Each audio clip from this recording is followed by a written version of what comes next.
Sitting here with Larry Cohen, the head of Labor for Our Revolution, and the former head of the CWA, Bernie's go-to guy. All right, I have a few questions for you.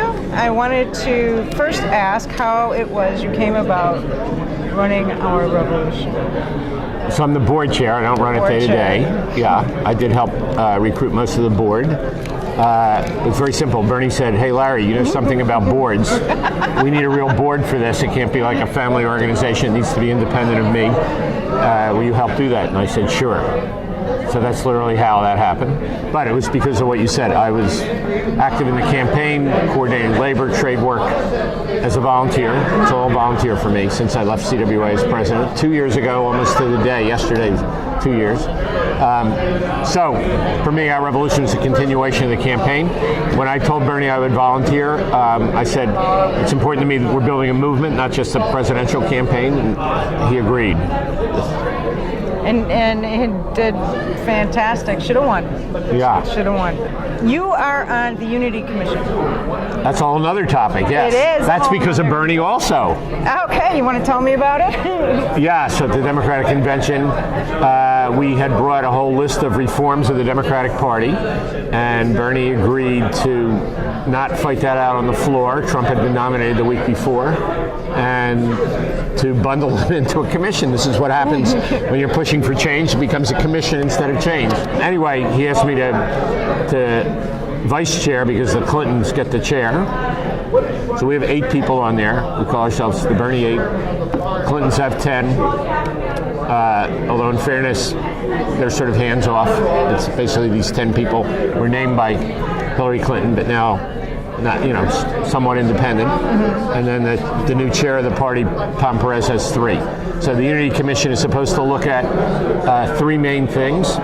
We'll eliminate 2/3 of the superdelegates. That's in the resolution. Not just study it, but eliminate them. So we'll go from about 715 so-called superdelegates to just the elected members of Congress having this vote where they can vote for whoever they want, regardless of what the people in their state want. So they will still have that right. I mean, I didn't support that, but that's what the resolution says. And then the commission is also looking at the presidential nominating process, how do caucuses work, how do primaries work. There's lots of contradictions in both. And then it will look at how does the Democratic Party function.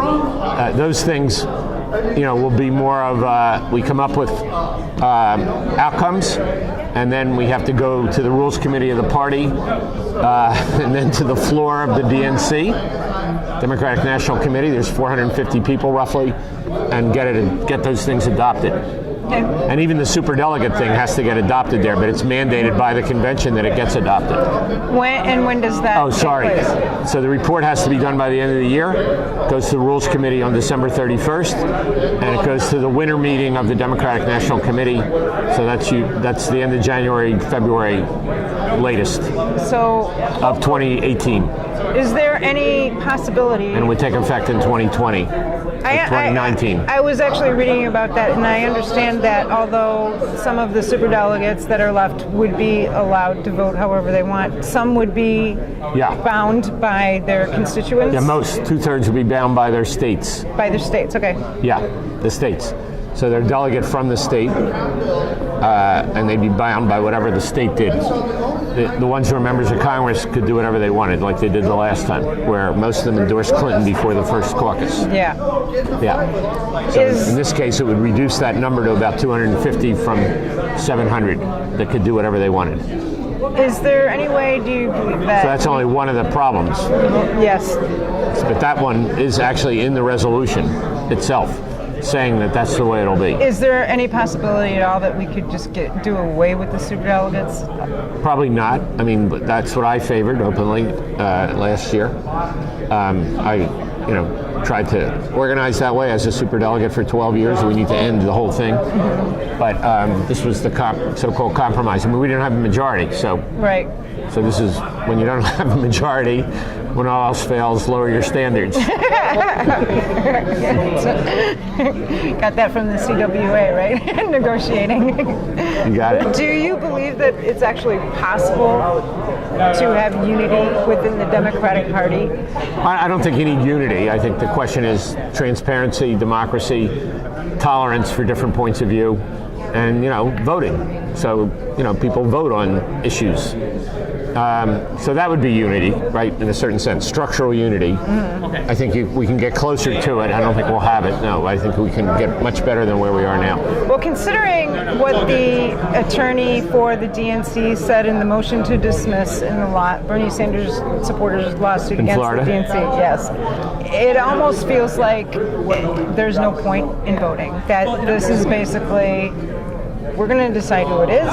We don't care what the people want, and move on. How do we make that not be true? How do we change the DNC in such a way that it's a private organization? How do we change it so that our votes count? Yeah, so it's not private, it's private.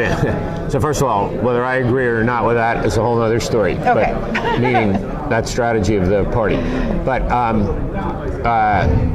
all that's saying is that political parties in the United States are only regulated in an electoral setting. In a non-electoral setting, they're quote nonprofit, organizations, right. Quote.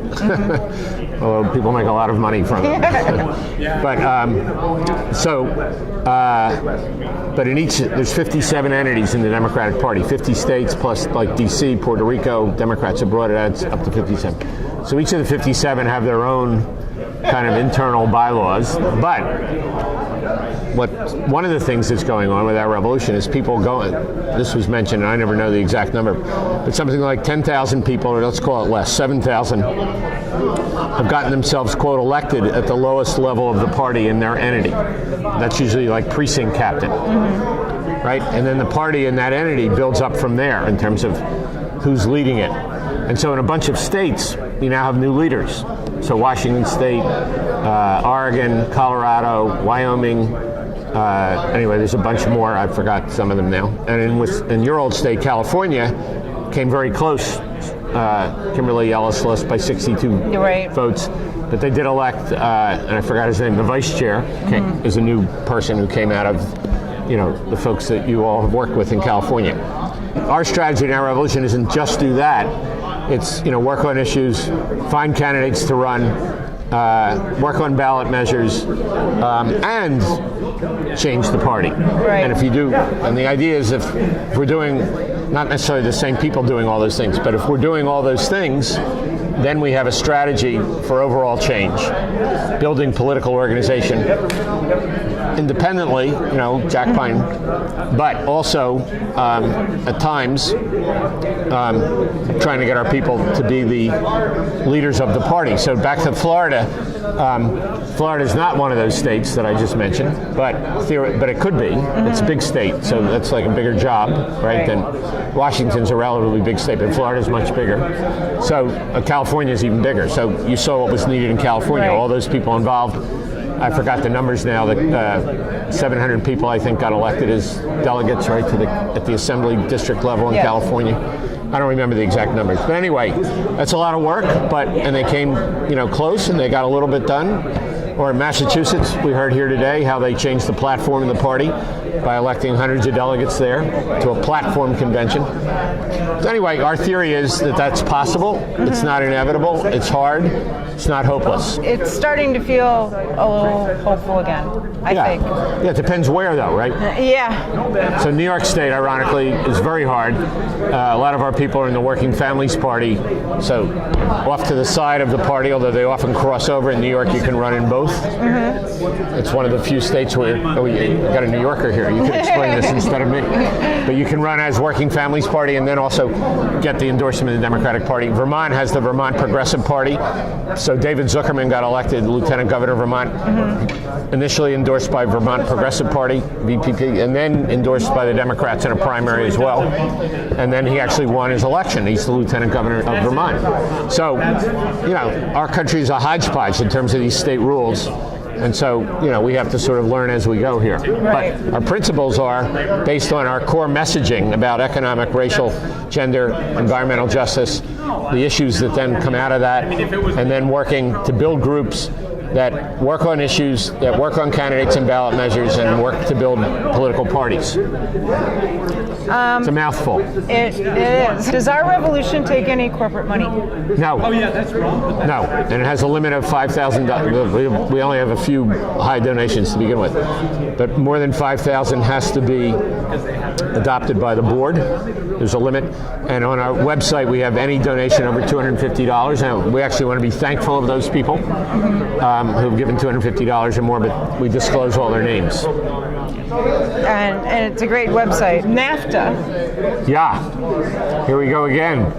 Exactly. So what is it that the people that are trying to change things need to do right now to make sure that NAFTA does not continue the way it's been? Yeah, so theoretically, I find it a little hard to believe this president is going to negotiate and then bring to the Congress a new NAFTA. I mean, it has to go back to the Congress, like TPP, Trans-Pacific Partnership. So, it's pretty clear, and Rose, who's been doing that work for only a year, she did it pretty clearly here. What do we mean by, fair trade, meaning people's trade? Because we can't just be against trade. We want to be uniting people globally around a progressive economy, right? So, number one, we get rid of the special deals for corporations. And the name for that since NAFTA was Investor-State Dispute Settlement, which meant that when an American corporation invested in Mexico, NAFTA. So there is an opportunity to negotiate, quote, a new NAFTA. The problem is this president mostly has corporate billionaires doing his work, but not totally, ironically. And so, he's talked a lot about jobs, but the way you get at this issue is, number one, you strip out the special arbitration provisions for multinational companies called Investor-State Dispute Settlement. That allows them now it guarantees them their future profits when they invest in another country. So the best example, what does that gibberish mean? Best example is when we helped stop Keystone Pipeline, our movement, the owner of Keystone Pipeline, yes, TransCanada sued the United States under NAFTA for $15 billion. Now, they had not invested anything close to that, not even $1 billion. I don't know how much they invested, but tens of millions. Why $15 billion? That represented their future lost profit from having Keystone blocked. And that provision is in fact in NAFTA, that if a corporation is harmed by a change in national law, or the national government, wasn't law in that case, they can sue for the future lost profits, not the investment that they lost. So that's where the $15 billion came from. And when Trump, our president, like it or not, approved the Keystone Pipeline, right, and it's not fully approved, that was just his part of it, he said to TransCanada, okay, part of this is you have to drop your lawsuit against us because I've now reversed President Obama, who blocked it, and said it can move ahead. So that provision, Investor-State Dispute Settlement, is our number one demand. The idea that without a big fight and mobilization, that this president's trade advisors are going to take that out, that will shock me. I mean, we can pray, I guess, those of us who believe in the power of prayer to do things like that. It's a big lift. But we have to organize. Right. And that's key, because as long as that's in there, there's an incentive for companies, whether they're Mexican or Canadian in the case of TransCanada, or US-based, to move the investment somewhere else, because now they have their future profits guaranteed. They can't get that in their own country. In their own country, if the government does something that harms them, they have to sue the government in the courts. In this case, they don't have to be in the courts.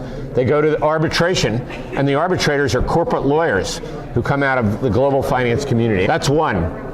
Two, you got to put people, not profits, first. So that means our environment, our jobs. You can create trade deals that say, we need balanced trade. We need jobs in all three countries. We need to be able to measure those things and adjust based on what the real outcomes are. The United States has never done that. We've always viewed trade policy since President Clinton, as foreign policy. We'll win friends around the world by destroying American jobs and giving our corporations a place to make super profits, because there'll be no workers' rights, there'll be no minimum wage, there'll be no prohibitions on ruining the environment if they invest somewhere else. That's how we get friends. And in the case of Trans-Pacific Partnership, it was Vietnam or it was Malaysia. In the case of NAFTA, it was Mexico. And as we heard from Rose earlier today here, or we talked to progressive groups in Mexico, all it's led to is corporate farming, campesinos losing their farms there, big profits for multinational companies like Monsanto, who displace small farmers with, hybrid seed and large corporate farms in Mexico, and people no longer can grow their own food. And so it's not just the U.S. workers that are losers, it's campesinos and factory workers in Mexico too, and in Canada too. So that's just the NAFTA part, the 3 countries. Should be simple to fix that, but don't hold your breath. Yeah. Unless we organize, we'll get screwed again. And we have fewer than 70 days. That's the start of it. Oh, that's just the start of it? Yeah. Okay, I misunderstood that. Yeah, I could be wrong too, by the way, on these numbers, but my opinion is it's the start of it. Okay. And, the end of it is, I don't know if that's defined as, or not, it may be. Okay. There's a lot of numbers in those negotiations. It does have to come back to the Congress, though. So again, we need to, if we organize like we did, we can either stop it or we can change it. And you especially were instrumental in stopping the TPP. I thank you. Lots of minutes in that fight, yes, as I say. My website thanks you. Other key members thank you.